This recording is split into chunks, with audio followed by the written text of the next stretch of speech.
sustainable practice in construction, strategies in sustainable construction. Okay.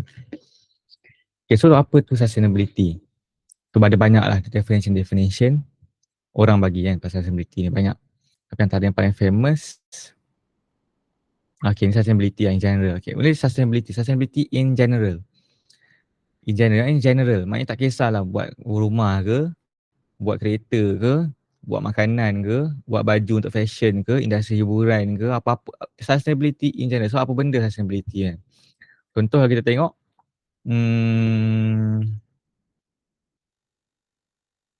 macam ni lah, Dubos ni, 1997.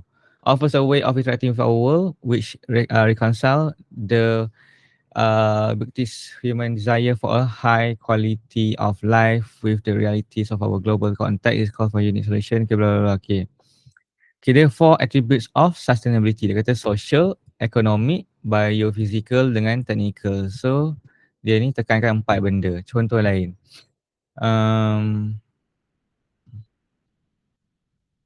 Okay, kalau Hale ni dia kata apa? Requires changes in lifestyle. Memang memerlukan, dia kata memang kalau sustainability ni kita memerlukan changes dalam lifestyle. Kita tak boleh macam stagnan je.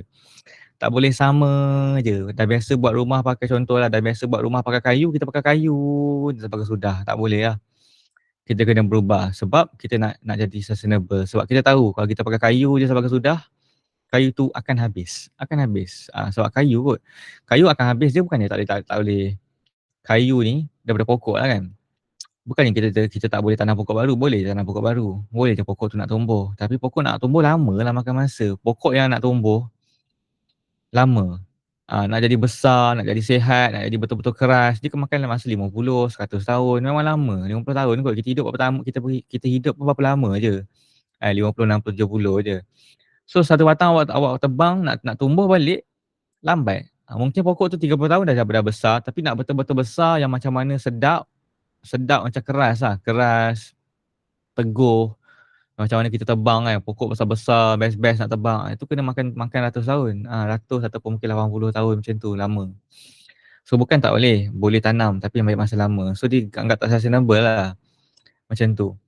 So kita perlukan perubahan dalam hidup lah kan. Satu macam contoh macam apa lagi, perubahan dalam hidup. Ini sustainable sustainability in general. Bukan sustainable development ke apa. So sustainability sahaja. Contoh industri lain. Industri macam kereta lah, senang nak cakap kan. Semua orang sembang EV hari ni. EV Tesla lah, apa BYD apa semua, okay.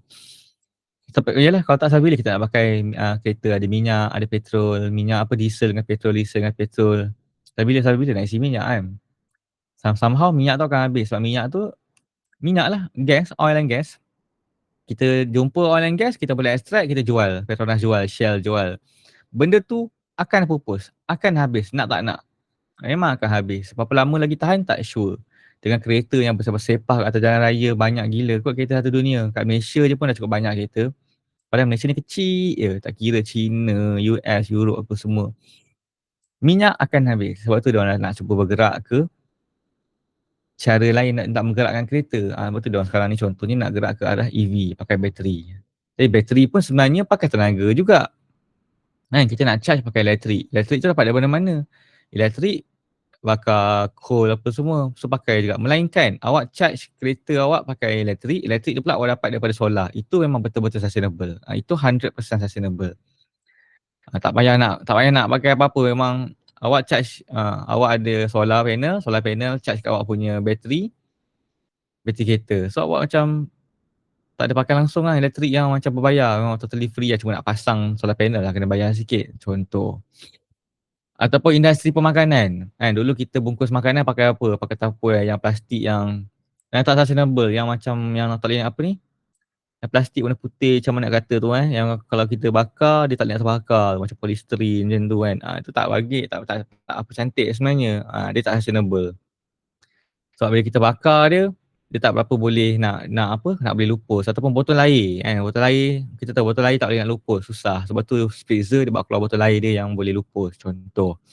So apa-apa benda lah kan, apa-apa benda kat dunia ni yang boleh kita berubah ke arah kebaikan dari segi sustainability tu. So kita perlukan perubahan lah, require changes in lifestyle. Alright, lepas tu baru tu in general. And then kita masuk, ni besar, sustainable kan. And then kita masuk kecil sikit. dalam sikit, kita masuk sikit, ini general, masuk dalam ni ada fashion, ada kereta, ada manufacturing, ada art and design, ada construction, ada ni semualah, semua cerita dalam ni. Yang kita masuk dalam sikit, kita fokus dalam sikit, ni sustainability. Sekarang ni kita masuk sustainable development, SD. So SD tu apa? SD, so WCED lah, World Commission apa tah. Okay, dia dah bagi tahu. Ini memang famous. Statement ni memang sangat famous lah satu dunia. 1987. Okay, dia kata development ni that meets the needs of the present without compromising the ability of future generations to meet their own needs. Maksudnya kita nak cuba capai apa yang kita nak hari ni tanpa merosakkan orang masa depan untuk capai juga benda yang dia nak. Faham tak? Contoh lah, kita apa um,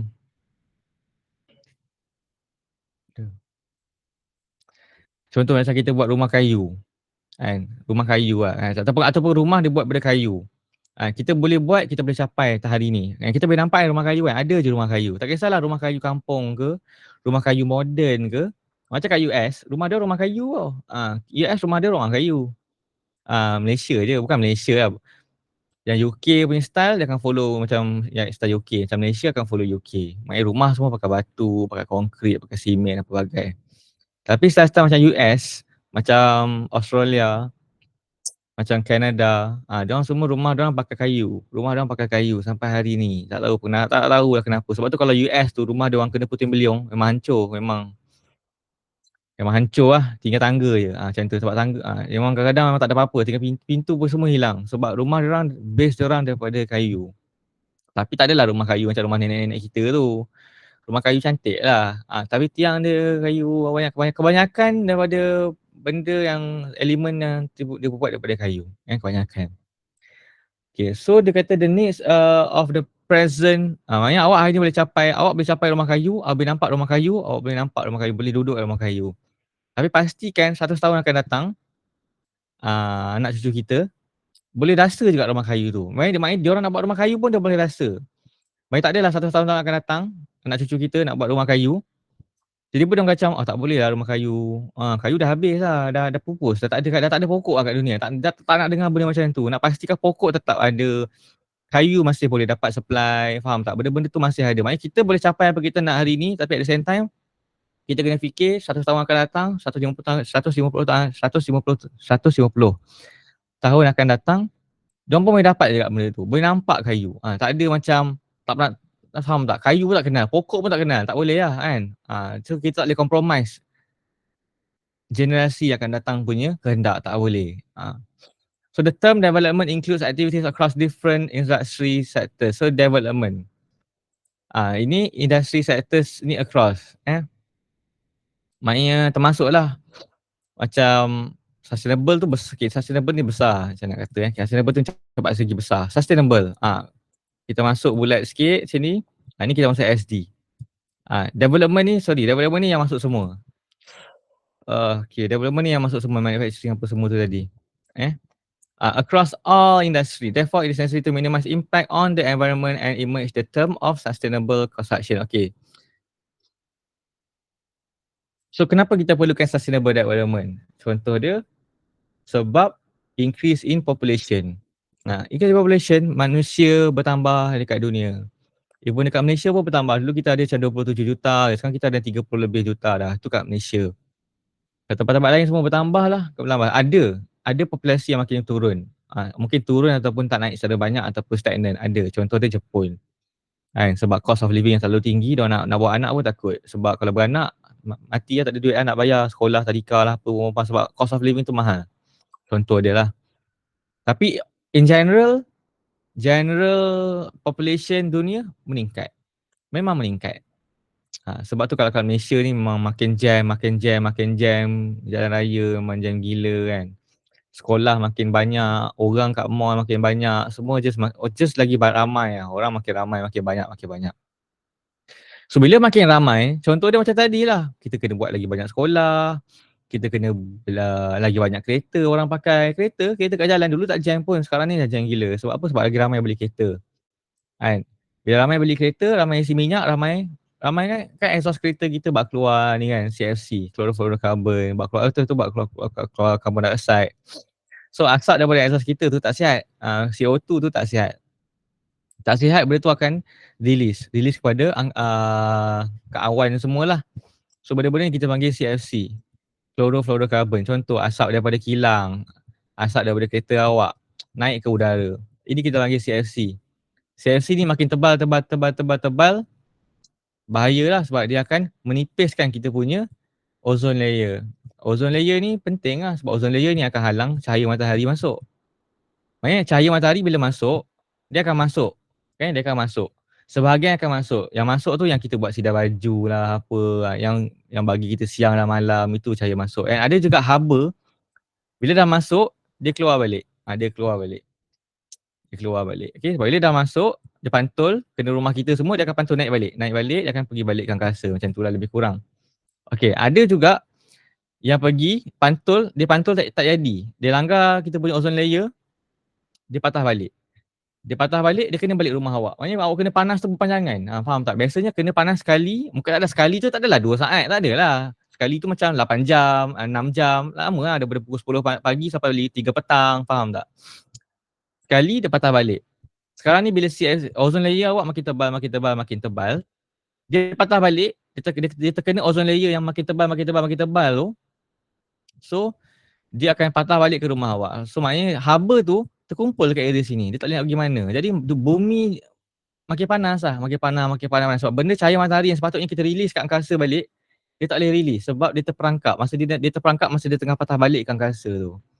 Faham kan? So, dia masuk, sepatutnya dia release balik, dia patah balik, naik atas. Dah banyak teruk sangat So, bumi kita sepatutnya bila cahaya matahari masuk, tembus bumi, dia kena rumah awak, dia patah balik. Tembus pergi angkasa sepatutnya. Sekarang ni masalah dia, lapisan ni, lapisan yang warna lapisan biru ni kan, makin tebal. Bila dia tebal, cahaya matahari masuk, patah balik, dia terlanggar lapisan yang makin tebal tu, dia patah balik ke rumah awak. Dia tak boleh nak pergi ke angkasa. Dan bumi kita makin panas lah. Bila bumi makin panas, macam benda jadi kot. Bumi makin panas, air batu dekat kutub utara tu cair. Bila benda tu cair, kita ada the rising of sea level. Maknanya sea level, paras air laut makin lama makin tinggi. Sebab tu ada sesetengah negara ataupun negeri ataupun daerah dah start ditenggelami air. Contoh paling senang, Jakarta. Jakarta famous kan? Mungkin ada yang pernah pergi kot. Jakarta kat Indon tu. Jakarta ialah orang kata sinking kata country tak lah, sinking state lah orang kata kan. Ataupun sinking city lah macam kan. City, bandar yang tengah tenggelam. Sebab sebab paras air laut yang makin naik lah. Makin naik. Tenggelam tu macam mana? Tenggelam. Air makin naik. Kira macam sekarang ni, hujan sekejap je banjir. Terlalu senang nak banjir. Selain daripada masalah peparitan apa semua, negara dia memang sangat teruk lah. Kalau dulu air pantai, katalah ada bangunan dengan apa semua, air pantai sampai sini. Sekarang ni air pantai dah sampai sini dah. Dah nak kena bangunan lah. Contoh. Katalah ni chalet apa semua kan. Katalah ni chalet apa semua, hotel ke apa bla bla bla. Sini ada pasir pantai. Ni air pantai. Jauh. Sekarang ni air pantai dia dekat sini dah. Dah macam air pasang. Kalau air pasang lagi dah sampai sini lah. Contoh lah. Jakarta memang sebab tu dia Jakarta. Jakarta kan ibu negara Indonesia kan, ibu negara Indon.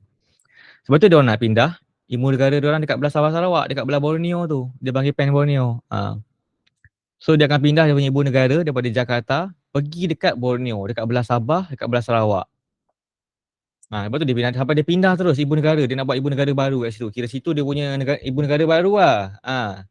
Kira KL baru lah. Kira dia punya Ampang, kira dia punya Putrajaya, kira macam tu lah. Kan Sabah Sarawak macam tu kan.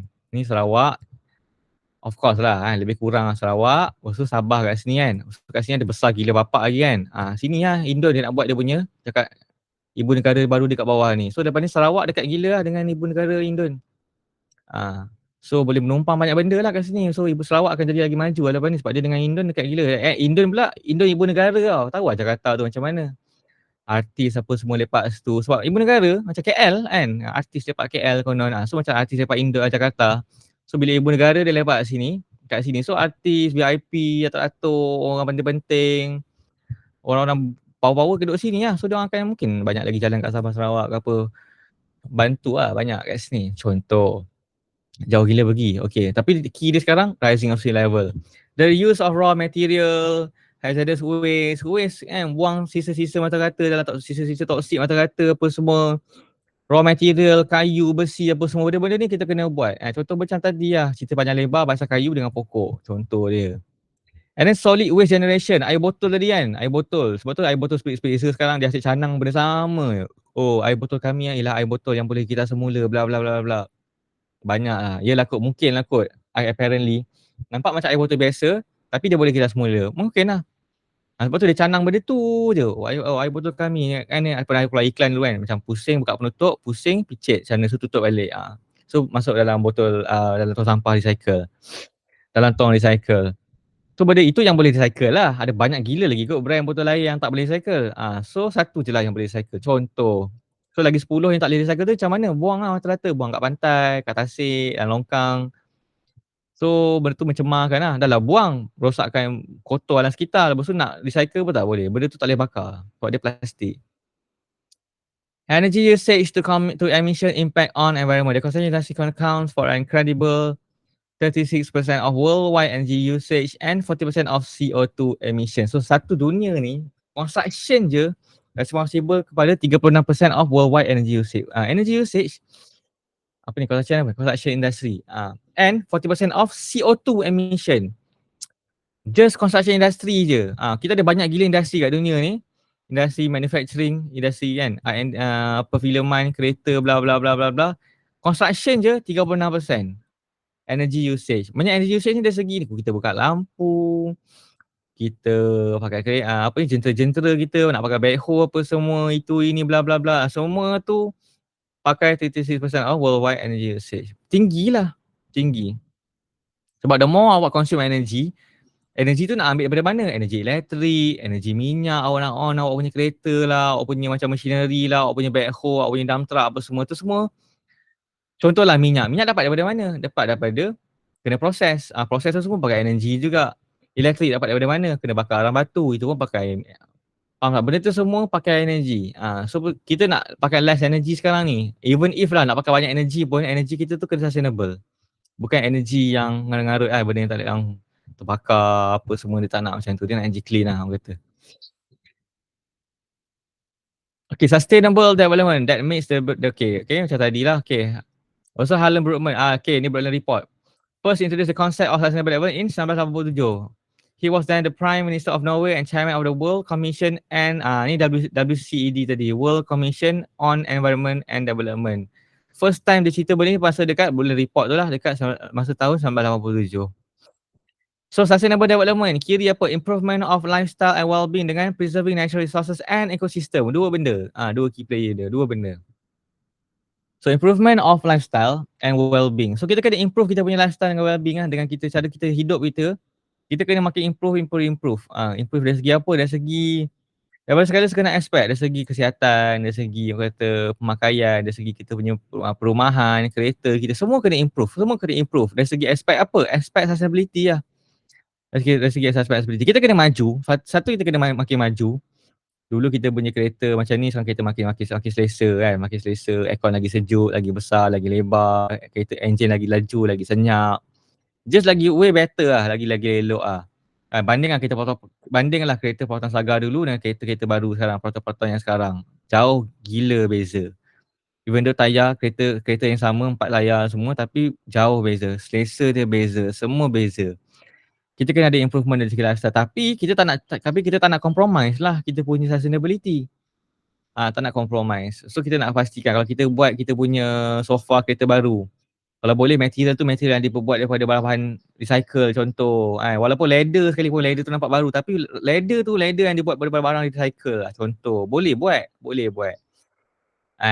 Besi-besi yang kita guna untuk barang-barang kereta kita yang baru, kita pakai daripada besi-besi lama yang kita recycle, contoh dia pun boleh. Bukannya semua benda nak ambil baru je, tak.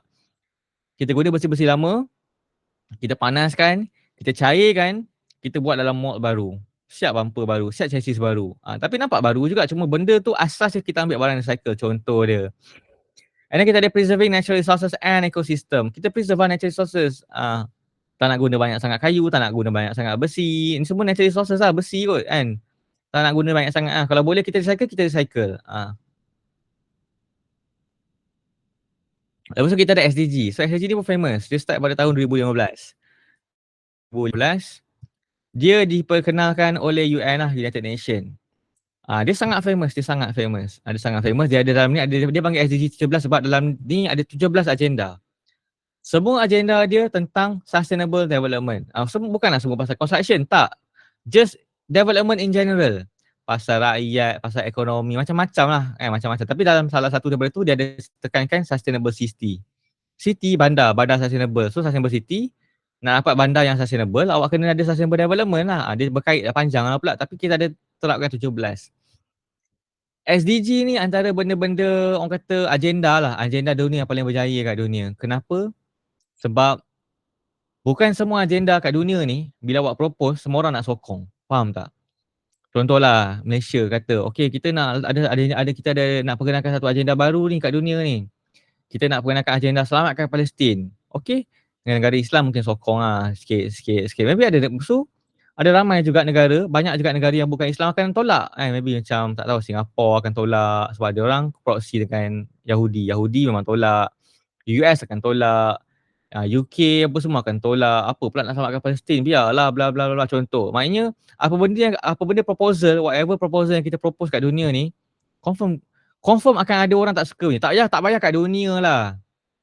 Awak cerita dalam level kelas pun, kelas awak sekarang, awak macam propose satu idea. Awak propose satu idea. Okay, jom minggu depan kita pergi piknik kat air terjun. Macam ada je.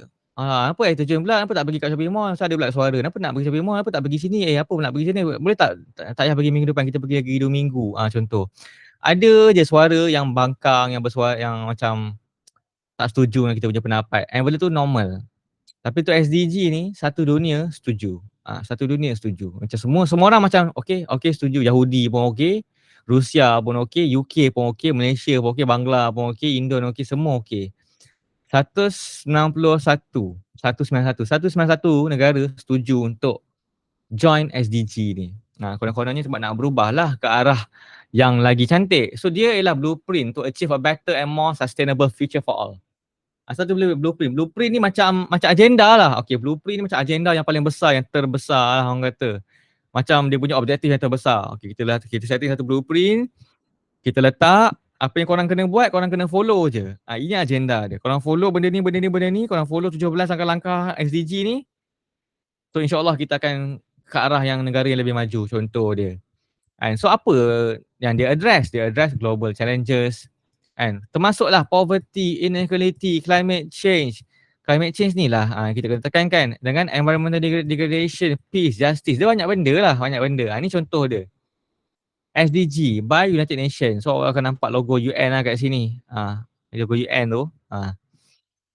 Ni pun ada. Okay. So 17 benda.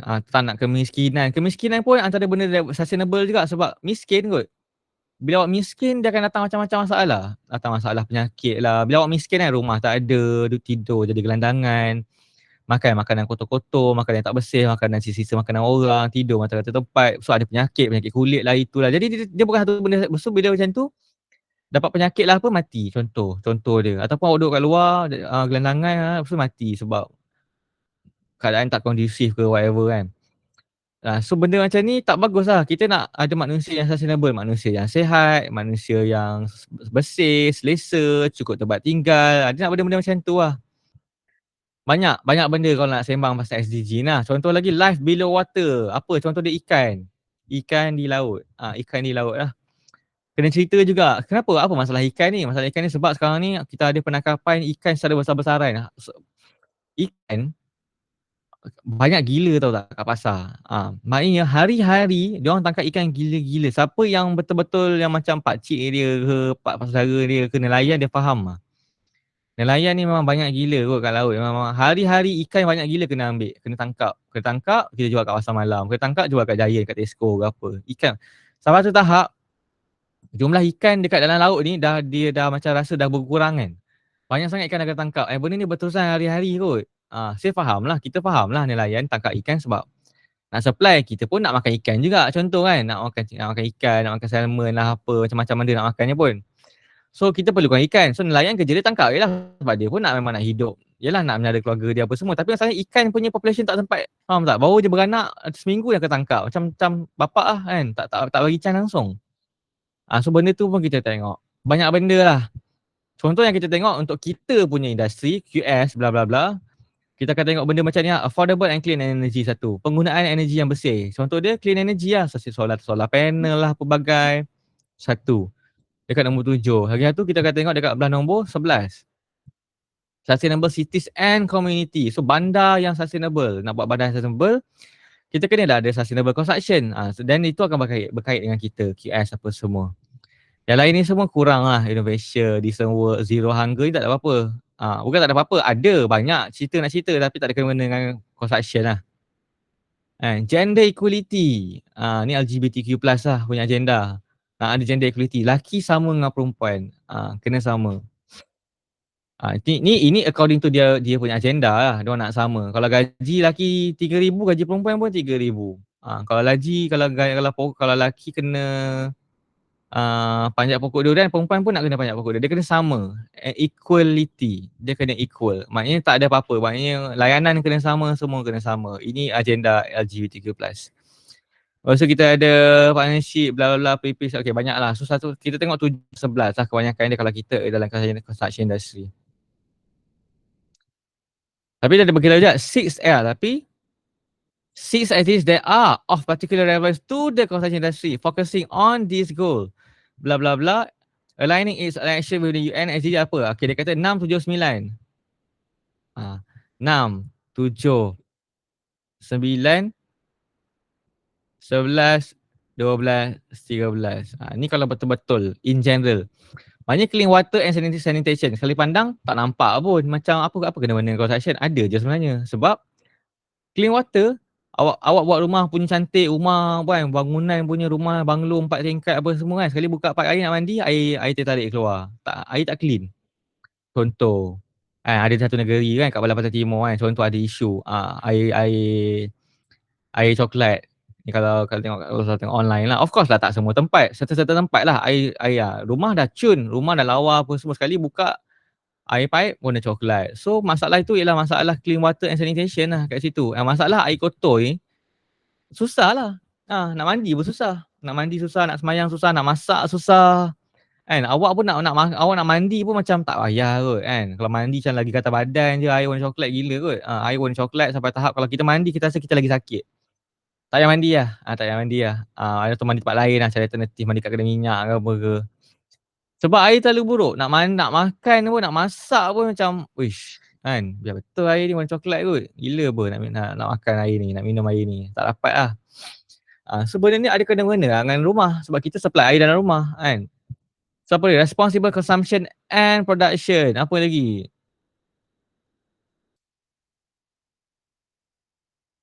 Banyak lah. Kalau dia detail sangat tak habis lah. Banyak. Ni apa ni? Responsible consumption and production. So kita ambil satu lagi lah, pukul 12. Responsible consumption and production. Consumption apa? Production apa? Contoh dia production ni lah barang-barang construction. Production of cement, production of timber, production of roof, production of roof tile, tile lantai, production of paku apa semua. Ni semua production benda-benda ni semua kita kena tengok jugalah sebab masa kita nak buat benda-benda ni. Contohlah production of concrete, cement. Cement lah. So siapa supply cement paling besar kat Malaysia? YTL lah Year Online. Okay, China lah. Okay, YTL, Year Online. Okay, YTL ni supply. Dia nak buat simen tu, dia kena ada kilang lah. Betul tak? Nak buat simen sampai satu Malaysia kot. Kena ada kilang. Kilang dia pula macam-macam benda lah. Ada proses tu, ada proses B, ada proses C, proses D, proses E. Tu, A sampai E baru siap simen. Masa nak A sampai E tu, A, B, C, D, E tu, dia mesti pakai tenaga. Nak buka elektrik, buka itu, pakai asap, pakai api, pakai itu, pakai ini, apa semua. Benda tu semua pakai tenaga. Tenaga yang dia pakai tu pun dah tak sustainable. Contoh dia. Kalau Barang tu sustainable, sejak daripada kilang lagi, dia dah sustainable. Maknanya lampu dia pakai lampu LED, asap dia tak keluarkan. Elektrik yang dia pakai daripada elektrik yang clean energy daripada solar panel, bla bla bla. So daripada kilang lagi dah clean, yang tu kita panggil sustainable. Production yang sustainable. Faham tak? Maknanya kita boleh ada dua dua benda, satu simen brand A, satu lagi simen brand B. Simen lah, simen konkrit tu.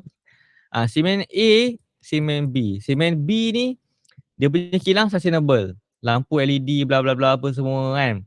Tak release carbon dioxide, tak ada pakai asap apa semua, sampah diorang recycle, itu ini bla bla bla. Maknanya diorang tu memang grade A lah, sustainable cun kau-kau punya. Yang kilang A ni pula tak. Asap bukan main, kerja asyik bakar sampah kata-kata. Lampu tak reti nak tutup. Apa ni, gas CO2 release. Apa lagi macam-macam lah, tenaga pakai kuat. Pakai aircon yang tak energy efficient. So benda-benda. So dia punya dekat proses kat kilang tu je dah jahanam lah sebenarnya. Tak bagus lah kat situ. So kat tu kita panggil dengan consumption and production. Contoh macam tu. The four objective of SD are apa? Stable economic growth, conservation of nature, social progress. Okay, dia biasanya dia 3 pillar lah. Dia 3 pillar utama. 3 pillar utama untuk sustainable development. Ni tak ada benda lah. Memang semua benda cerita bersama. Satu, kita akan tengok social, kita akan tengok economic, kita akan tengok environmental. Benda ni je, basic. Bila 3 benda ni bertemu, baru dia akan ada sustainable development. Faham tak? Dia kalau social dengan campur ekonomi je tak cukup. Kalau environment tak ada, yalah sembang apa kalau ekonomi tak kan. Kalau kita ada social campur dengan environment je pun tak cukup. Dia kena ada economic, dia kena ada. So nak dapat SD kat tengah-tengah ni, sustainable development kat tengah-tengah ni, nak dapat yang tengah-tengah ni, dia kena merge lah. Dia kena merge social, campur economic, campur dengan environmental. Baru akan dapat yang kat tengah-tengah ni. Baru akan dapat sustainable development. 3 pilar utama. Barulah kita panggil sustainable development. So dia apa? Dia akan berkait dengan social dengan manusia, dengan orang, dengan binatang kan. Kena dengan ekonomi duit.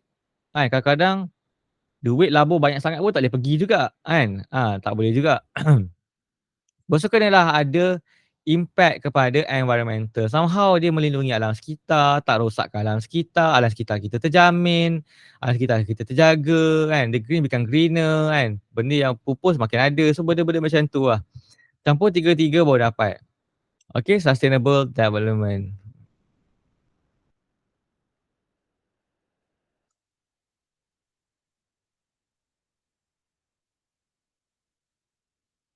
Tak ada apa-apa lah benda korang cakap SDG tadi je.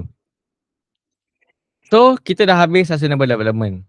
Okay, ini development Development, pembangunan. Bukannya bangunan KCC bukan. Bangunan rumah awak bukan. Pembangunan modal insan, pembangunan rohani, faham tak? Pembangunan in general. Maknanya pembangunan kat sini cover semua tempat. Manufacturing, fashion, entertainment, apa lagi? Tourism, apa lagi? Macam-macam benda lah, bla bla bla. Sini construction, macam-macam benda dia cover. Maknanya semua, maknanya cerita lah pasal tourism pun sama je. Semua benda dia cover kat under sustainable development. Sebab dia cover banyak industri kat sini. Macam dia bagi tahu kat awal-awal ni lah. Mana entah? Hilang dah. Hmm, hmm, hmm, hmm, hmm. Across different industry sector. Okay? To sustainable development. Sekarang ni kita ada banyak industri kan. Tourism, ada manufacturing lah. Buat kereta, kilang Toyota, kilang Honda, kilang Ferrari apa semua. Itu manufacturing kan. Diorang pun tekankan sustainable development juga. Sama je. Sekarang ni kita ada sustainable construction kat sini. So kita fokus kat sustainable construction. So kita pergi page sebelah. Sekarang ni sustainable construction. Kita tak tengok art and design, tak tengok manufacturing, tak tengok dah. Tak tengok kereta, tak tengok dah tourism, tak tengok. Sekarang kita tengok construction pula. Okay, kita nak kena ada method apa? Method apa kita nak kena ada, nak guna untuk kita reduce? Ataupun method apa kita nak guna untuk kita achieve sustainable construction? So dalam awak dalam construction ni, macam mana nak achieve construction yang dikatakan sustainable? So kita kena reduce waste. Nak waste apa benda je waste lah. Awak kan simen beli dia bagi dalam plastik kan. Buka simen tu koyak, tuang simen bancur-bancur-bancur je buat konkrit. So simen yang dah habis tu awak buat apa? Biasanya lah realiti ni kita akan bakar. Kan dia akan sampai dalam bag, bag of simen, apa ni, bag pasir. Ni simen, ni pasir, sand. Ni simen. Awak potong, awak tuang semua benda. Lepas tuang tu, sampah ni nak buat apa? Sampah ni nak buat apa? Buat bangunan KLCC, beratus ribu tan simen pakai. Awak rasa berapa beg simen yang digunakan? A Kalau kumpul semua plastik tu yang beratus ribu, yang berpuluh-puluh ribu simen tu, nak buat apa? Kalau bakar tu, gila lah memang berapa banyak CO2 kita release. Apa kita nak buat dengan plastik ni, kita nak buat ni, nak buat apa ni? Sebenarnya. Lagi, kayu panjang. Kayu. Awak nak buat apa-apalah, nak buat apa-apa benda kat construction kan. Okey, kayu ni 10 meter. Okey. So awak ni kontraktor lah. Okey, kayu ni kita beli 10 meter lah. Nak buat macam mana supplier jual 10 meter? Kita pakailah 10 meter. Okey, kita beli 10 meter. Dah sampai site, kita tak nak pakai 10 meter pun. Kita nak pakai around 8 meter je. Okey, kita kira. Dari sini ke sini 8 meter. So sampai sini je. Ini yang kita nak pakai. Kita pun ambil gaji, kita potong 8 meter. Okey. Lagi baki 2 meter tu kita nak buat apa? Kalau kita boleh pakai, kita pakailah dalam site. Kalau tak boleh pakai, then buang lah. Bakar apa lagi. Bakar. Biasanya kebiasaan orang Indon, Bangla semua kat site ni diorang akan bakar je lah. Diorang akan bakar je. Tak ada kerja lah diorang nak bagi pusat 3R kita semula, reuse, recycle apa bagai. Ingat Bangla nak bagi situ? Memang tak lah. Memang tak. Takkan sesekali lah dia jejak kaki kat situ. So, apa Bangla Indon semua nak buat? Bakar je lah. Set up api sikit, bakar, campak kayu lebihan tadi, campak plastik-plastik simen, campak plastik-plastik diorang beli pasir. Kan kadang-kadang beli paku-paku kan dapat bagi dalam plastik ke, dalam kotak kecil kan. Benda-benda tu bakar semua. Bakar macam-macam tu jadi pemakaran terbuka. Itu satu side projek. Itu semua itu semua pembaziran lah. So macam mana kita nak reducekan pembaziran? Kita kena ada planning yang betul lah. Contoh dia kayu ni. Dah tahu kayu ni nak pakai 8 meter. Tak payah order 10 meter. Cari supplier yang order yang boleh supply 8 meter. Faham? Bila kita nak pakai 8 meter, kita cari supplier yang boleh supply 8 meter, kita tak adalah bazir 2 meter, 2 meter, 2 meter, 2 meter. Tak ada bazir lah. Contoh dia macam tu lah. Salah satu contoh. Ataupun yang ni, beg simen tadi tu. Carilah simen yang supply beg dalam keadaan beg dia tu boleh recycle. Bila kita recycle, kita dapat duit. So kita pun macam semangat sikit Indo ni nak recycle. Ui, jangan buang lah, bye kan. Katakan dia, ni boleh recycle mah, cakap dengan dia. Nanti kalau you hantar, you boleh dapat duit. Nanti dia pun simpan semua beg-beg tu. So dia pergi recycle. Diorang duit laju je lah, biasa lah. Kan? So cari itu cara-cara dia. Kita kena ada planning yang strategik lah. Dah tahu kita nak pakai kayu tu 8 meter, tak payah order 10 meter. Cari kayu 8 meter. Kalau macam tu, kita akan dapat reduce lah wastage 2 meter tu tadi. Kat sini kita akan dapat reduce wastage. Contoh lagi apa? Implementation of IBS. Bila kita pakai IBS, benda dah buat dekat kilang. Kita tak wancur dekat site. Kebanyakan benda yang kita buat kat site ni adalah benda kita macam pasang Lego je.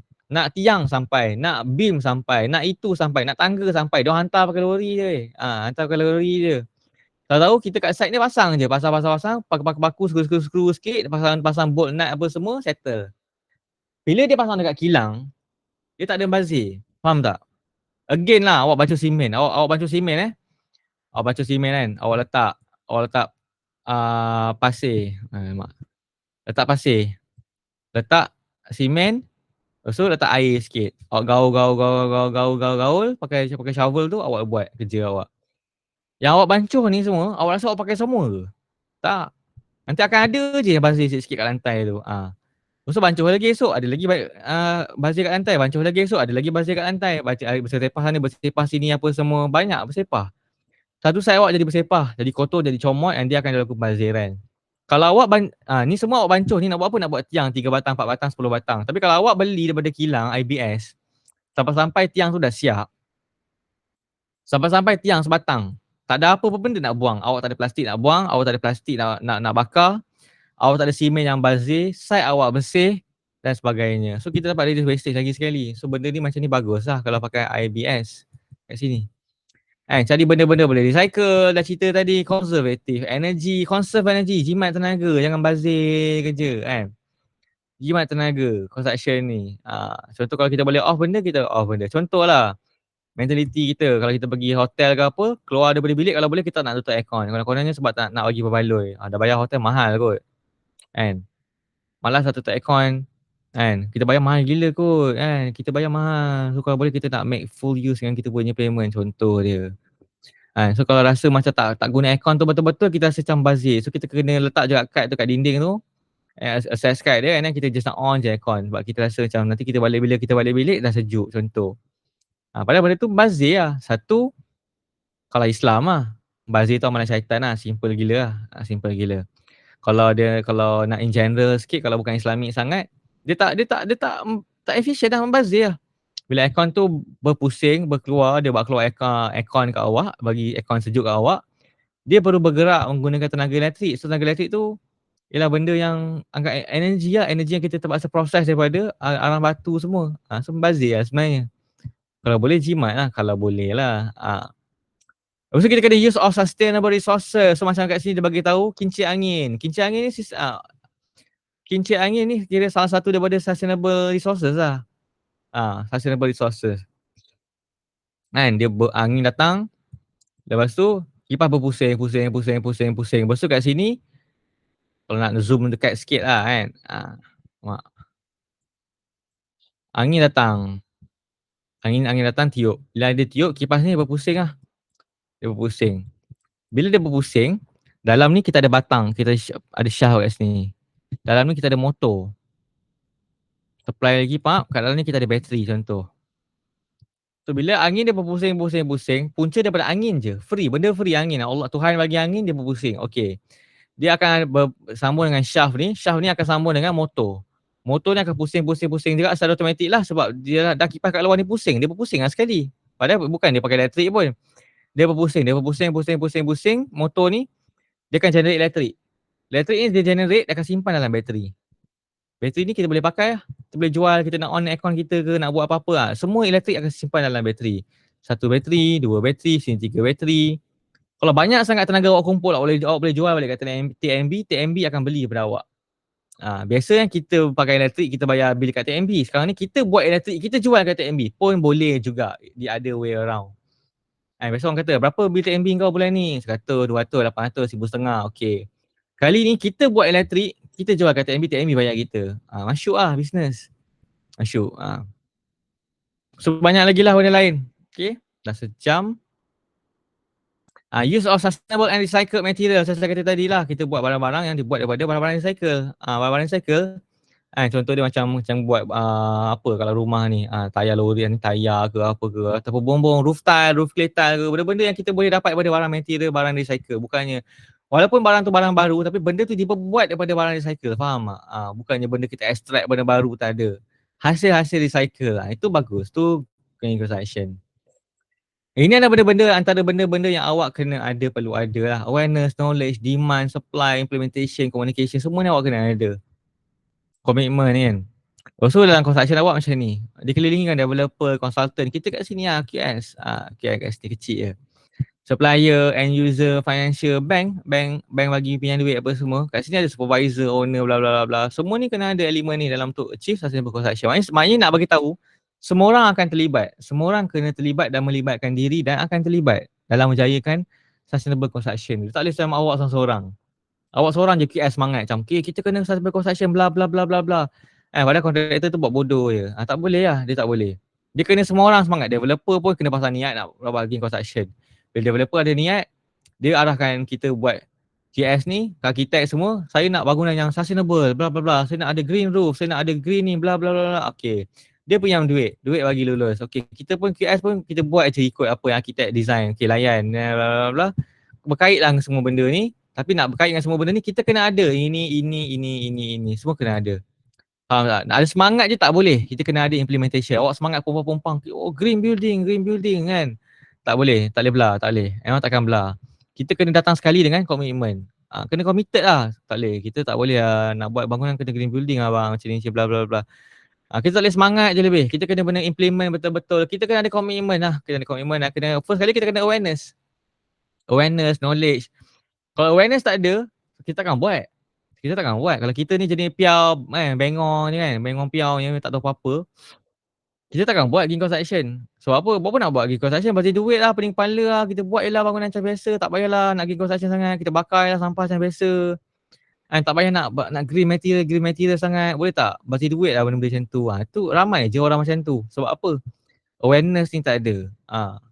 Dah 2024 pun setengah-setengah ubi lagi, tak boleh. Dia kena aware lah. Bila awak ada aware, biasanya nak aware ni kita kena ada ilmu lah, knowledge lah. So kalau awak hari ni ada knowledge sikit, awak akan aware lah. Dia macam interact, selari lah kat situ, inline. Kan? So bila dia aware, dia aware sebabkan dia ada ilmu. Sebabkan ilmu tu dia aware, dia mula demand. Okay, saya ada duit banyak. Saya nak make sure bangunan saya tu ada solar panel bla bla bla. Dia mula lah. So dia berkait-kait. Semua sama-sama gabung lah kat sini. Sustainability in construction. Kan? Macam saya cerita tadi lah. Tadi sustainable construction development yang besar. Kat sini ada tourism, construction, ada entertainment, ada manufacturing, ada plantation, ada apa lagi? Ada aerospace, ada bla bla bla, banyak gila lagi industri dalam ni. Okay, pasal industri. Kita pergi dalam sikit kat sini. Dalam sikit, sustainable construction. Kita pergi dalam lagi, strategi in sustainable construction. Kita pergi dalam lagi, kita pergi green construction. Kita pergi dalam lagi, sustainable in construction, sustainability in construction. Sama je kat sini. So banyaklah kan terminologi sustainability in construction ni.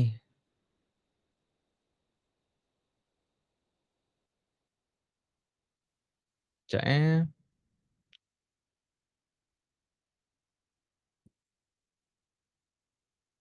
Okay, so banyaklah terminologi yang kita ada untuk sustainable construction. Cerita satu je lah kan. Apa? Okay, Gilbert lah. As creating a healthy built environment using resource efficiently, ecologically based principle. Maksudnya kita menggunakan sumber-sumber yang kita ada ni efficiently. Tak nak bazir-bazir sana, bazir sini. Macam tu. Maknanya nak kena guna betul-betul. Okay, boleh guna kayu, boleh guna ni, boleh guna tu. Tapi kita guna cukup-cukup je. Jangan beli lebih-lebih, bazir buang. Ni semua mengarut ni. Ataupun kita ambil Lawson lah. Ni famous juga. Cradle to grave punya appraisal ni. Daripada first sampai last, kenalah manage the serviceability of building during its lifetime and eventually the construction and recycling of resources to reduce the waste stream usually associated with demolition. Main daripada first sampai last, semua kena pro plan lah, kena elok-elok. Okay, sustainable practice in construction. The concept of sustainable construction governs three main pillar. Dah kata tadi, environment, social, economic. Dah cerita dah pun. Okay, environmental protection, concern on all. Bila environment ni cerita pasal, yalah ni dia explain lah balik. Okay, ni nombor satu, environment. Of course lah, environment cerita pasal environment lah. Termasuklah habitat natural, barang-barang yang boleh lupus, barang-barang boleh pupus kan. Refer to apa activities within the construction project itself which vary it not handle effectively have a serious adverse impact on the environment. Yalah, dah cerita tadi kan. Bakar sampah mata rata, ni semua impact pada environment lah. Contohlah pasang formwork. Formwork tu pakai kayu kan. Okay, lepas formwork tu dah pasang formwork, kita buat formwork. Lepas tu kita letak acuan kita konkret. Lepas konkret tu kering, kita cabut lah formwork kita. Formwork tu buat apa? Jawab dia bakar lagi sekali. Bakar je kerja. So benda-benda ni lah akan, ini yang dia kata ni, kita kena handle effectively. Kalau kita tak handle baik-baik, jawapan dia bakar lah. Bila bakar, dan kita akan merosakkan alam sekitar lah, merosakkan environment kita. So kita kena handle, apa kita nak buat dengan formwork tu? Jawab dia cycle lah lagi, apa lagi nak buat kan? Ataupun pandai-pandai lah, lupus tanam bawah tanah ke apa. Okay, also concerned with the extraction of natural resources. Although builders have little influence over the extraction of natural resources, they can help discourage this activity by demanding a less non-renewable natural resources, more recyclable material. Kita boleh demand lah. Kita nak barang yang lebih renewable energy, boleh minta. Social well-being berkait dengan manusia, berkait dengan binatang. Bagi manusia lah biasanya, binatang kurang lah. Tapi benda-benda hidup, benda-benda social. Social ni apa? Contoh dia benda-benda social. Kesihatan, ilmu, awareness, skill awak. Ni benda-benda social. Social skill awak, keselamatan, comfort. Ni semua benda-benda social. Awak sebagai manusia, awak patutlah berhak dapat benda-benda ni. Awak sebagai manusia, tak kisah umur, tak kisah bangsa, tak kisah agama, awak sepatutnya ada benda-benda macam ni. Awak sepatutnya rasa selamat, awak sepatutnya sihat tubuh badan, ada skill, pandai, cerdik, pergi sekolah, masuk EU ke apa kan, ada ilmu sikit. Benda-benda ni awak patut ada. Keselamatan terjamin, kepuasan, satisfaction dalam buat kerja ke apa. Ni human feeling lah, ni contribution. Awak kena ada benda-benda ni. So bila awak ada benda-benda ni, baru kita dipanggilkan awak punya ni sihat lah, sustainable lah. Sustainable. Kalau awak punya tak ada benda ni, tak sihat, apa semua, kemurungan lah, pergi dadah apa semua, then tak sustainable lah sebenarnya. Awak punya social wellbeing awak tak apa baik lah sebenarnya. Tak, bukan pada tahap yang baik. Okay. So macam mana pula sustainable development ni boleh impact social wellbeing? Boleh, boleh. Kalau awak pergi kat satu bangunan tu well built kan. Macam ni lah. Awak pergi hotel cap ayam dekat rumah kedai, dekat pusat komersial, compare dengan hotel 5 bintang. Tak payah sembang harga. Anggaplah harga tu ada orang sponsor ke apa. Awak pergi hotel cap ayam rumah kedai dengan hotel 5 bintang. Tak payah sembang lah. Awak pergi yang kat hotel rumah kedai tu, masuk macam aircon tak apa nak sejuk, cadar macam bawah cancing sikit kan, macam kotor-kotor sikit, TV pun macam bawah habuk, bantal-bantal macam berdebu-debu, lantai pun kotor-kotor kan, TV pun dapat channel tak dapat. So bila awak duduk dalam tu macam 2-3 seminggu kan, rasa macam keburungan siap duduk sini, tak boleh belah. Compare dengan hotel 5 bintang, rasa macam seminggu tak cukup lah, rasa nak duduk sebulan je kalau boleh. Besar, bersih, selesa, wangi, sedap lah, comfort gila lah. Kita cerita pasal comfort je kat sini. Kat situ je dah bagi awak keselesaan, rasa bestnya. Kalau awak duduk kat hotel murah tadi, seminggu boleh kemurungan kot. Contoh lah, contoh. Kat sini comfort je. So social well-being awak terganggu kat situ. Itu je contoh. Semua orang mestilah nak duduk. Tanyalah siapa pun mesti ada nak hotel 5 bintang. Siapa nak duduk hotel murah? Melainkan tak ada duit. Tak boleh buat apa. Tapi kalau kata duit bukan alasan, mana-mana boleh pilih. Mesti kita nak hotel paling mahal. Kalau boleh nak hotel 7 bintang kalau boleh. Kan? Sebab comfort ni main peranan penting. Just pasal hotel je dah beza comfort. Yang hotel murah tu seminggu kalau boleh dah tak boleh pergi lah. Lagi yang hotel 5 bintang tu kalau boleh seminggu tak cukup. Kalau boleh nak sebulan setengah. Kalau boleh. Sebab terlalu best, terlalu selesa. Happy sangat lah. Kan? Terpaling happy lah orang cakap lepas tu. Okay. Sebab sedap. Ni social well-being awak penting lah kat situ. Itu baru cerita pasal comfort je. Safety apa semua. Awak jalan seorang-seorang, dekat lorong perempuan lah, jalan seorang-seorang dekat lorong gelap. Rasa macam terancam lah, rasa macam bahaya lah kan. Tapi awak jalan seorang-seorang, tapi ada 3 bodyguard. Bodyguard betul-betul bodyguard, bukan bodyguard main member ke apa, ni bodyguard betul-betul actual bodyguard. Mesti rasa selamat. Bila rasa selamat, kita rasa confident, rasa nak berjalan pun rasa macam lagi rajin, nak keluar rumah pun lagi sedap. Sebab rasa selamat. So benda-benda ni social well-being lah yang kita kena ambil kira lah. And then kita ada economic prosperity. Kena tengok lah macroeconomic. Duit cukup tak cukup. Sembang green building lah. Duit tak ada. Tak boleh pergi juga. Tak boleh pergi juga. So dia kena selaras lah benda tu. Duit kena ada. Ekonomi kita kena maju. Selaras dengan pembangunan apa yang disarankan oleh kerajaan. Bla bla bla. Semua kena ikut. Okay. Ni dah explain tadi. Benda sama. So strategies in sustainable construction. Okay, break jap. Penat tau. Kita break jap, 37 dan 3 suku macam tu kita masuk balik. Okay. Okay, kita break jap. Okay, sir.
Okay, kita sambung Boleh dengar kan? Mic, test.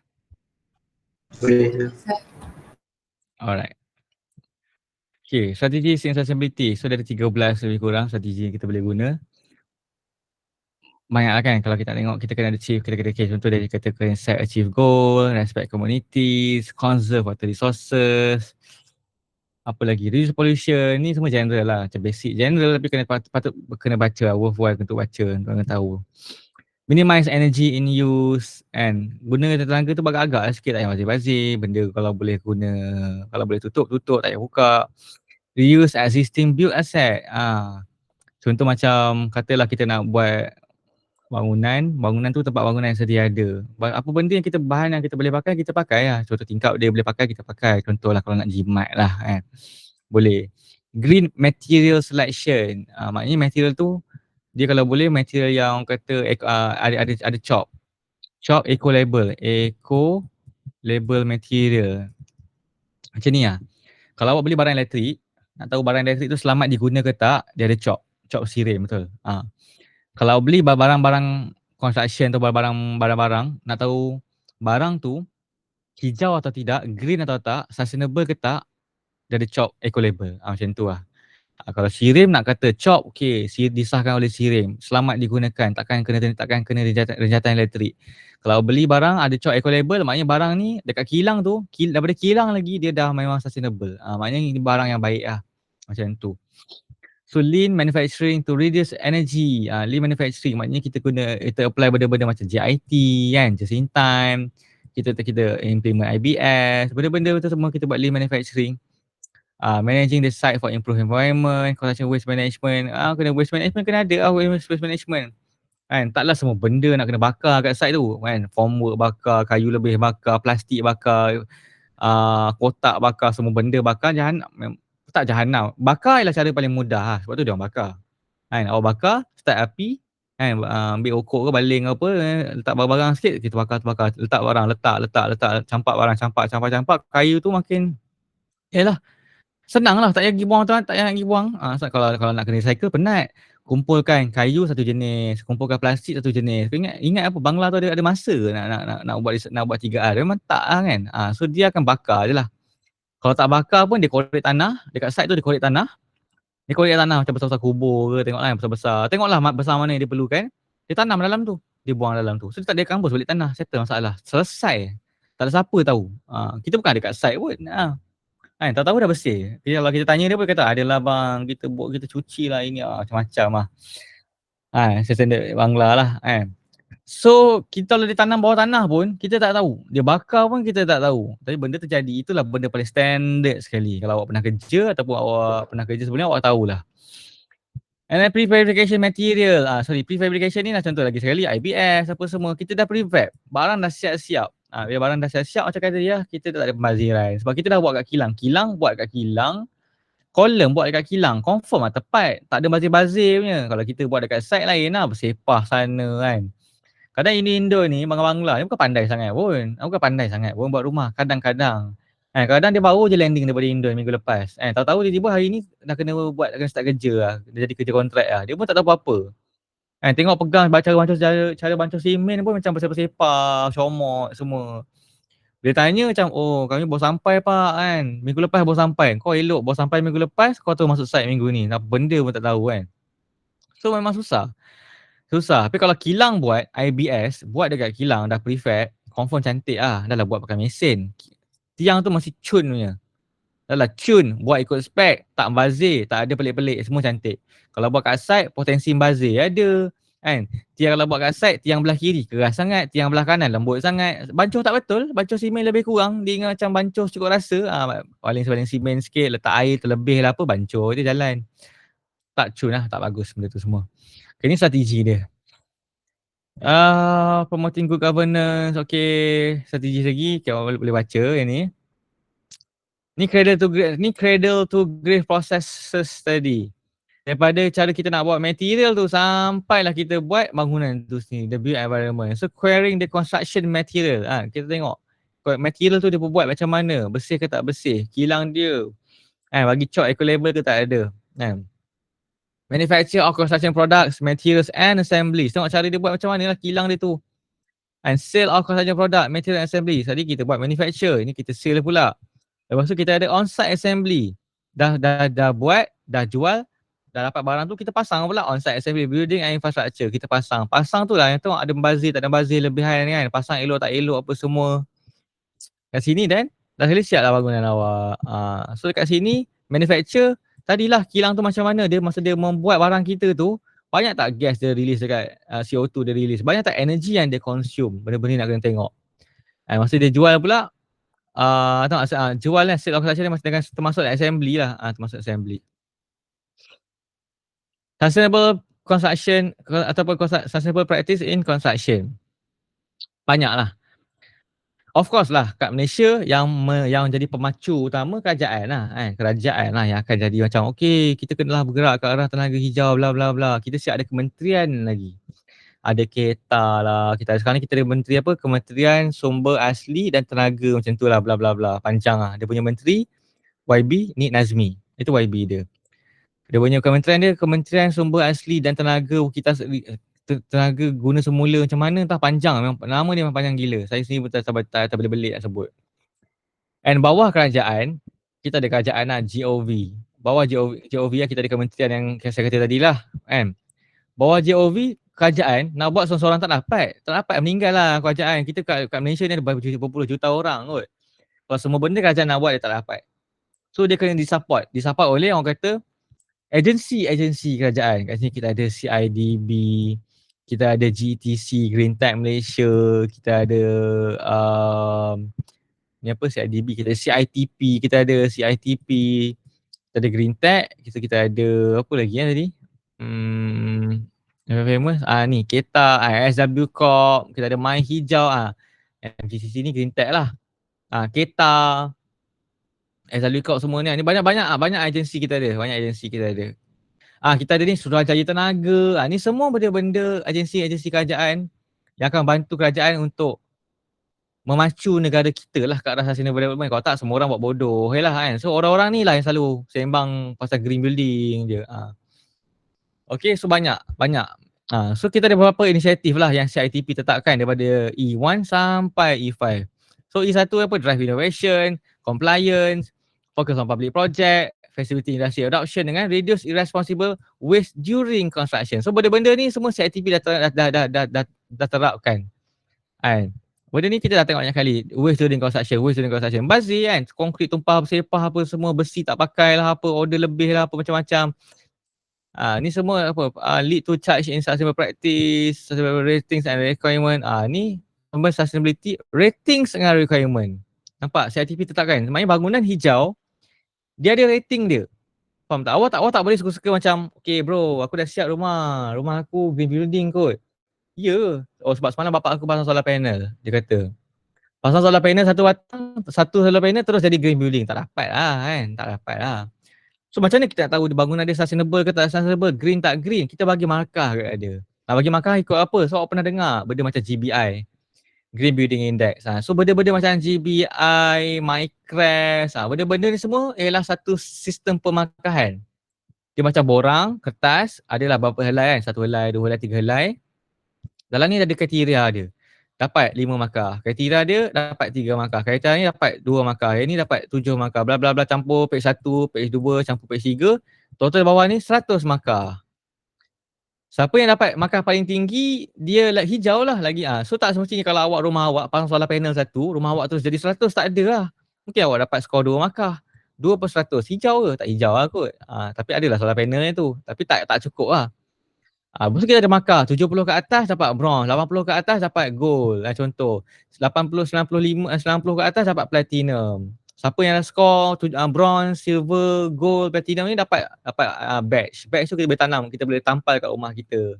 Kita boleh canang kat semua orang. Nak canang tu apa? Canang lah nak bagi tahu yang kita ni sebenarnya green. Contoh, kita ada CI, kita ada ni SCM Setia City Mall. Setia City Mall, dia tak silap saya, dia silver rating ke gold rating tak silap saya. Mall gold rating, agak hebat lah. Agak hebat. Dia tak ada dua sama ada gold ataupun silver, dua tu je. Lepas tu dia tanam dia tanam pula. Dia canang kat semua orang. Oh, kita punya mall ni ialah bangunan yang diiktiraf oleh GBI, dapat gold rating untuk Green Building Index, bla bla bla bla. Kita pun macam, power lah mall ni apa semua. Bagus lah, dia punya kesedaran bagus lah. Oh dia memang green dia punya ni. Macam tu lah. Ataupun developer Sam Dabi, dia buat rumah, dia nak jual. Oh rumah kami harga bla bla bla bla, scan apa semua kan. Kita jual macam ni harga 700,000, keluasan macam ni terletak dekat sini. Rumah kami dapat, setiap rumah ni dapat pengiktirafan platinum gold rating daripada GBI, Green Building Index, bla bla, GBC, Green Building Council. So benda-benda ni point lah untuk awak jual. Kita sebagai pembeli pun tengok, rumah ni dapat GBI gold rating power siap kan, kita pun beli. Sebab mungkin kita pula kebetulan memang orang yang sustainable, orang yang tak suka mengotorkan alam sekitar, mencemarkan alam sekitar. Kita tengok bangunan ni ada gold rating, beli contoh. So kita boleh canang benda tu. Boleh canang benda tu. So rating and requirement ni perlu. Kita kena ada. Kalau tak, semua orang akan claim bangunan dia green building. Kan? Pasang solar panel satu panel. Oh, kita punya bangunan green building bro kan. Bla bla bla. Tak boleh sembang satu solar panel je kot kan. Tak boleh Nak go rating betul-betul, kita panggil GBC datang, Green Building Council datang, tengok. Kena tak dengan GBI punya rating tu? Kalau tak, semua orang satu Malaysia ni akan claim dia punya bangunan lah terpaling green kan. Green gila lah apa semua. So tak boleh orang nak claim sesuka hati. Kita kena ada rating-rating yang tertentu. Okay, so drive innovation in sustainable construction. So dalam construction pun kita kena ada innovation lah. Tak boleh stagnant gitu je, innovation sikit. Kan? Innovation sikit. Contoh dia apa?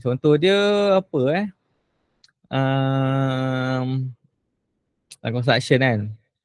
Apa je construction innovation? Contohlah, construction kita buat pintu. Dulu pintu buka macam biasa. Sekarang ni kita buat pintu pakai sensor kan. Sensor senang. Ataupun macam ni macam lampu. Lampu dulu kena on, kena off. Okay, kalau on lah. Kalau off lah. Siapa yang terlupa tutup lampu, nasib lah. Maknanya katalah terlupa tutup lampu, dan lampu tu akan menyala je lah sampai esok pagi, betul? Bukan nasib lah, malang lah sebenarnya. Dan rugilah lampu tu satu hari terbuka aja. Membazir lah, orang kata membazir kan. Dan kat situ kita rugi lah satu malam. terbuka 10 biji lampu dalam kelas. Sebab ada mamat ni, kelas rap ke apa, lupa tutup lampu. Dia punya pasal, dia lupa tutup, menyala 10 biji lampu, bazir satu kelas, satu hari. Tapi kalau teknologi, ada innovation, kita pasang sensor dalam lampu. Dia detect ada motion, dia on. Dia detect tak ada motion, dia off. Kan senang. Jadi no such thing as terlupa tutup lampu, tak ada. Dia detect ada orang dalam kelas, dia on je. Dia detect tak ada orang, dia off. Settle. Dia tak payah nak on, off dah. Tak payah nak penat-penat. Tak payah, senang je. Off je. Off lah. Kalau tak ada orang, dia off lah. Settle lah masalah. So benda macam ni, sensor-sensor macam ni, benda-benda innovation lah dalam construction. Contoh dia. Benda-benda yang awak boleh tekankan lah. Atau boleh tengok. Okay, ni CIDB kan. Construction productivity increase by 60% under CITP. Konon-konon. So bila kita dah implement CITP, kita punya industri, makin rancak lah konon-kononnya gitu. Ini agenda.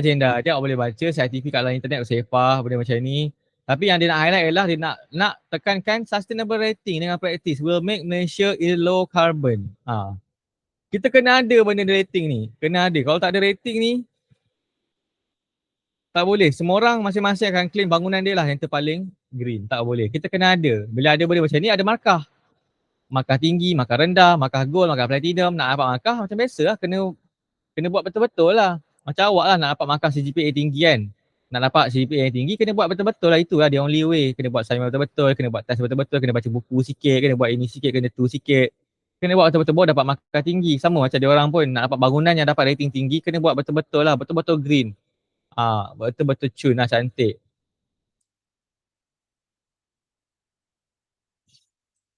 So dia macam rating kita apa? Kita ada GBI, Green Building Index, kita ada MyCREST. MyCREST ni under CIDB. GBI ni under GBC, Green Building Council, that can be assessed and preclude the usage of material and practice that counters sustainability. And of course, kalau kita bercakap pasal green building, ISO yang kita akan refer ialah 14,000. 14,000 ni ialah quality, environment lah, environment. Lack of adoption of sustainable materials and practices resulting in built environment that memorable whether okay.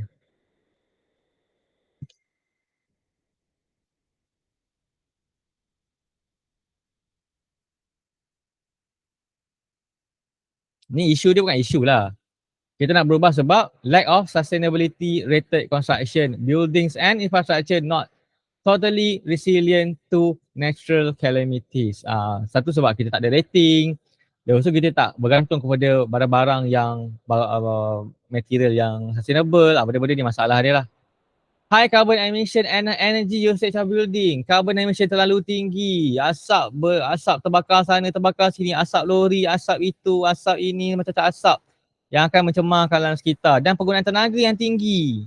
Buka lampu, buka ini, guna switch elektrik, buka jentera ni, buka jentera tu, pakai hidrolik, pakai kompresor. Benda ni semua pakai elektrik. Dan dia akan generate wastage yang banyak. High energy usage and high energy emission. Low market demand for sustainable building solutions today has resulted in a weak ecosystem for sustainability. Dulu lah kot. Sekarang ni demand dia tinggi je. Tapi masalah dia bila kita letak sustainability dalam rumah, automatic rumah tu akan jadi macam bapak mahal. Bapak mahal. Tapi sustainability very interesting. Tapi cuma dia mahal lah lagi sekarang. Itu je. Orang kaya-kaya boleh lah beli. And high volume of construction and demolition waste dumping. Buang sampah mata rata, tak ada kontrol, buang mata rata, tak ada proper orang kata dumping. Rapidly depleting landfill, tempat pembuangan sampah yang makin hilang. Dah buang sampah hari-hari, tempat buang sampah pun dah makin dah tak cukup lah Increasing environmental pollution and negatively impacting on living condition of Malaysia. Limited matter, okay. Okay, sustainable practicing in construction in Malaysia. Okay, tak payahlah. Okay, sustainable construction, also known as green construction or sustainable building, refer to a structure, construction process, and occupancy processes that are environmentally responsible and resource efficient throughout a building's life cycle, from location to design. Daripada design sampailah demolition. Semua daripada life cycle complete daripada design sampailah ke pada life cycle. Dia kena take into consideration green building, sustainability tu. Demolition pun kena kira sustainable. Yalah, bila awak demolish bangunan tu akan runtuh lah kan. Bila bangunan tu runtuh, apa nak buat dengan barang-barang tu? Nak buang ke, nak recycle ke? Kat situ pun ada terapkan juga benda-benda sustainability. Contoh, renovation pun sama juga. Kan? Maintenance, operation. Maintenance kenapa kena guna dengan sustainability? Kalau awak tak buat maintenance aircon contohnya, bila elektrik awak makin lama makin mahal. Sebab aircon awak tak dapat bekerja dengan efficiently. It means hence awak bayar bil yang lagi tinggi untuk sejuk yang sama. Faham tak? So kat situ tak sustainable lah, tak efficient lah. Sustainable construction dubbed as green construction describes the responsibility of the construction industry in attaining sustainability. Okay. Okay, so sustainable construction should also. Yang ni should not. Okay, apa yang dia patut ada? Apa yang patut ada dekat sustainable construction ni?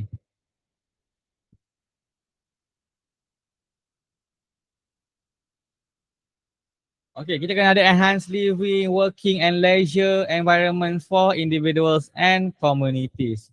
Kita macam cerita tadi lah, kena tingkatkan gaya hidup kita, kehidupan yang lagi selesa, kehidupan yang lagi selamat, apa semua. Consume minimum energy over its life cycle. Maknanya kita guna energi yang paling sikit sekali. Paling sikit sepanjang life cycle dia. Contohlah kita beli aircon.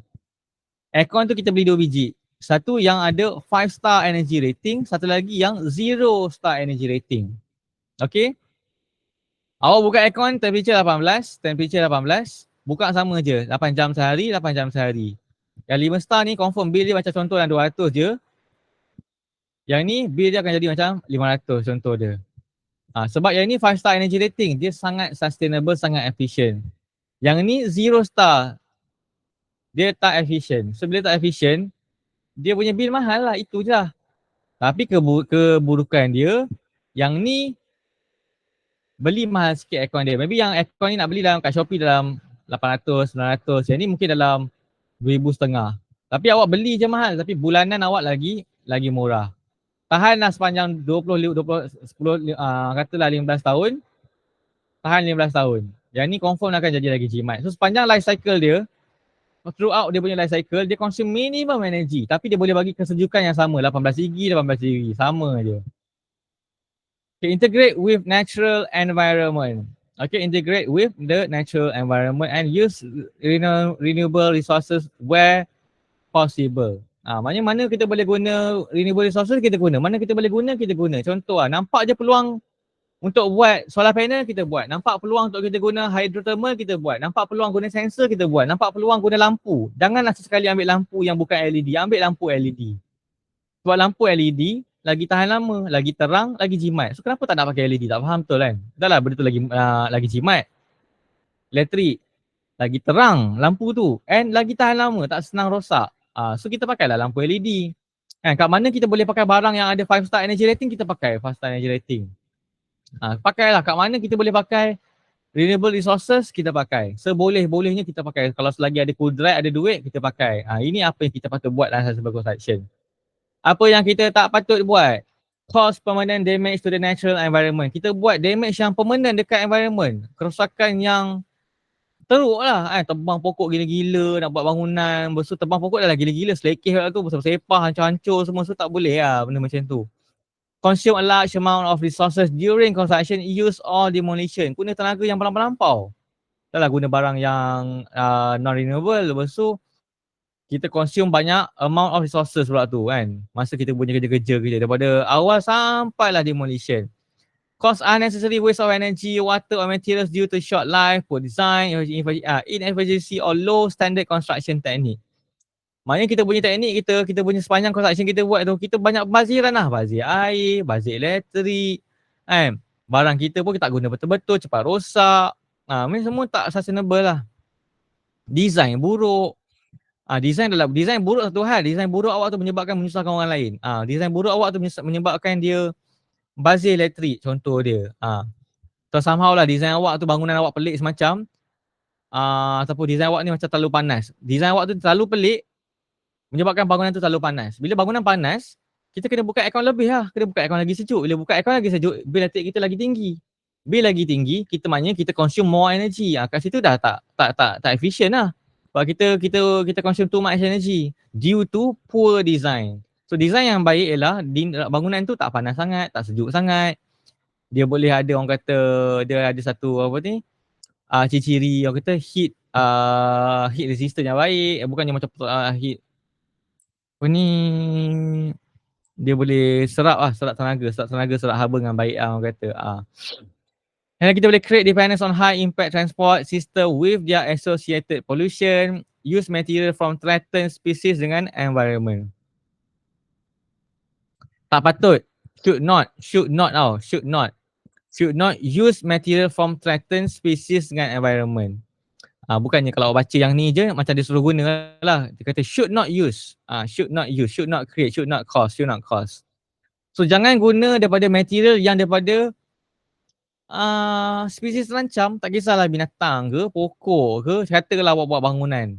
Lepas tu, kat bangunan awak ni, awak nak guna material kulit buaya. Awak pergi buru buaya, ambil kulit dia, buat material. Tak boleh lah. Contohlah buaya ni spesies terancam, janganlah guna kulit buaya, guna kulit lain.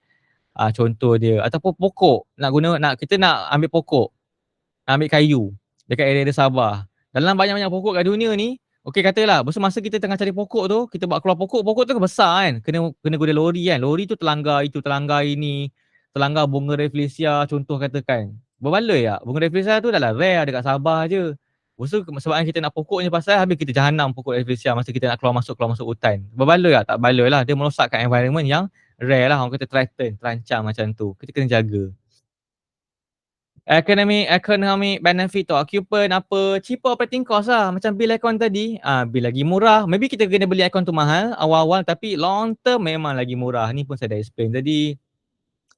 Improve aesthetics and level of comfort. Kena improve. Satu, kena cantik. Dua, kena ada level of comfort. Kalau perasan sekarang bangunan-bangunan baru banyak cermin, banyak glass, pakai ceiling, high ceiling, a lot of glasses yang ada kat rumah tu. Sebab apa?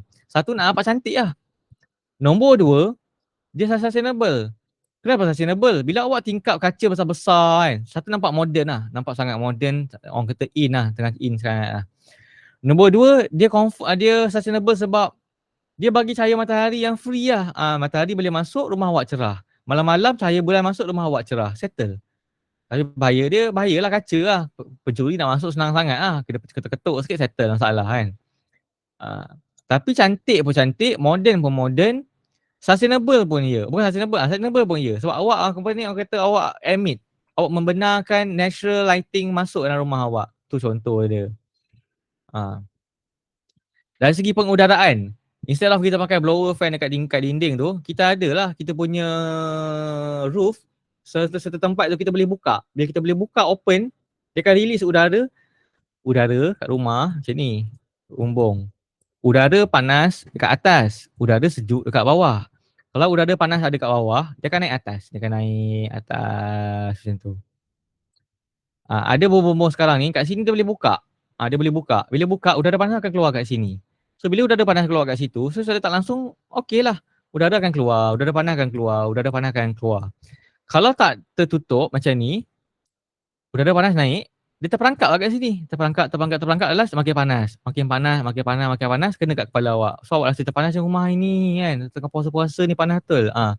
Sebab macam tu lah. So apa awak buat, awak kena buka aircon. Buka aircon pakai tenaga. So benda-benda ni tak efisien lah. So kalau design awak smart, awak mungkin kena pakai aircon juga tapi tak perlu nak buka sampai 18. Maybe buka dalam 23, 24 pun dah selesa lah macam tu. Kita buka aircon bukan sebab nak sejuk. Kita buka aircon sebab nak selesa.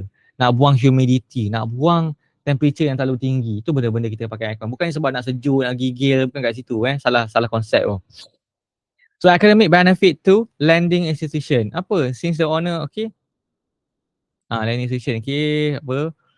Benefit to builder ni contractor. Ni lending institution ni macam perbankan lah. Bank yang kita buat loan apa semua, okay. Ini academic benefit to builder. Contractor kan. Kepada contractor, kepada developer. Lower landfill fees due to reuse and recycling. So bila awak banyak recycle, banyak reuse, awak tak perlu, okay, bila awak buang sampah di pembuangan sampah yang ditetapkan, awak kena bayar tau. Bukannya free. Bayarlah, macam sewa macam, okay, aku bagi kau buang sampah kat sini tapi kau bayar aku 300. Okay, 300 satu lori Okay, boleh. Kita pun datang buang sampah. Sampah macam-macam sampah lah. Buang simen, buang konkrit, buang batu-batu pecah-pecah, buang besi lah apa kita buang. Mak, satu lori 300. Ingat buang free ke? Kena bayar. Sebab tu lah dia orang lagi rela tanam dalam tanah je free. Ataupun bakar je sampah, settle masalah daripada kena bayar 300 satu lori tau. Dah lah kita kena hantar ke tempat dia. Dah sampai kena bayar, buang datang balik hantar lagi dah jadi banyak pakai duit, banyak pakai tenaga. Sebab tu orang lagi rela bakar je senang. Tapi itu bukan cara yang betul lah. Cara yang betul pakai duit lah. Pakai duit. Transport lagi duit minyak pergi balik hantar lori, satu lori dah hantar RM300. Minyak dia lagi RM50 ke apa, bayar driver lagi makan mula 500 lah kot satu trip. Contoh, mahal. Lower material cost with careful purchase of resources and material. Kalau awak pilih barang awak betul, sepatutnya material awak akan dapat lagi murah. Ada lagi murah, lagi sustainable. Tapi kita kena filter through lah mana-mana yang baik, mana yang tak baik. Potential earning from sales of reusable item removed during the demolition of old building. So kalau awak demolition, kalau apa ni, kalau buat demolition, kan, ada barang-barang boleh pakai, kita pakai lah. Mana boleh kita reuse, recycle. Okay, ni contoh Green Technology Master Plan Malaysia 2017 sampai 2030. Sekarang baru 2024. So benda ni masih terpakai lagi, CITP ni. Green Technology Master Plan. So dia ada terangkan apa yang kita kena buat untuk majukan Malaysia ke arah negara yang sustainable. Dia ada bagi tahu dalam ni. And then kita ada National Green Technology Policy ni semua digerakkan oleh nampak ni Kementerian Tenaga, Teknologi Hijau dan Air dan Malaysia. Ni dia. Ministry of Energy, Green Technology and Water Malaysia. Ni kementerian lama. Disokong oleh KETA ataupun inilah dia KETA. KETTHA. KETTHA. Ni dulu lah, sekarang dah tukar nama dah. Dia boleh tukar menteri, tukar dulu UMNO lah, lepas tu DAP lah, lepas tu Anwar lah ini. Dia tukar nama. Saya dah sebab tukar lah. Tapi dia ada lah polisi-polisi dia. Disupport oleh orang-orang macam ni kan. Ini kerajaan lah. KETA ni dulu. Siapa lagi? JKR, kita ada CIDB, SW Corp, Malaysian Green Tech Malaysia, kita ada Green Housing Malaysia, kita ada My Hijau, kita ada GBC, Green Building Council dan sebagainya. Banyak gila lah lagi.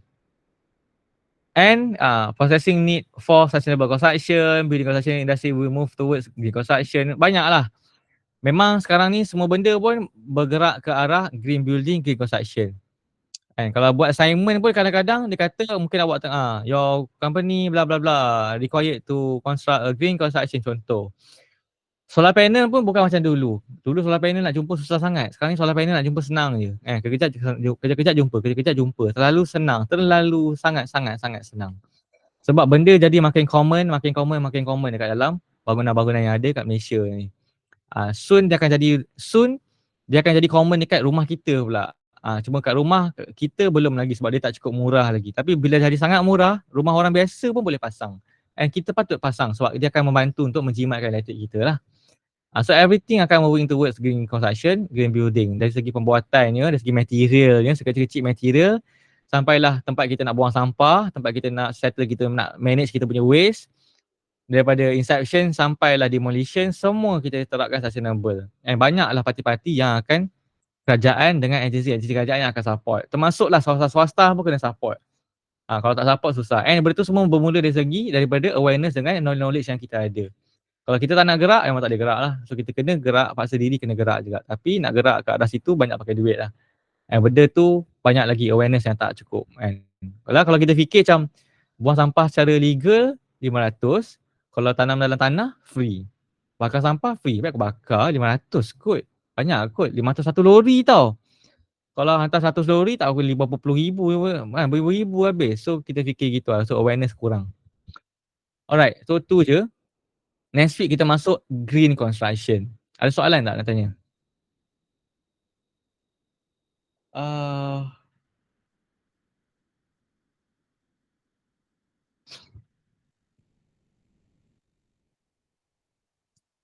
Okay, soalan ada nak tanya? Tak ada?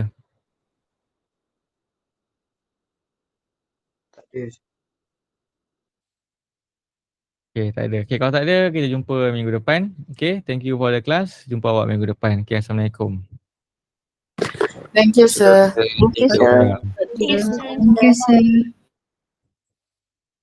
Welcome.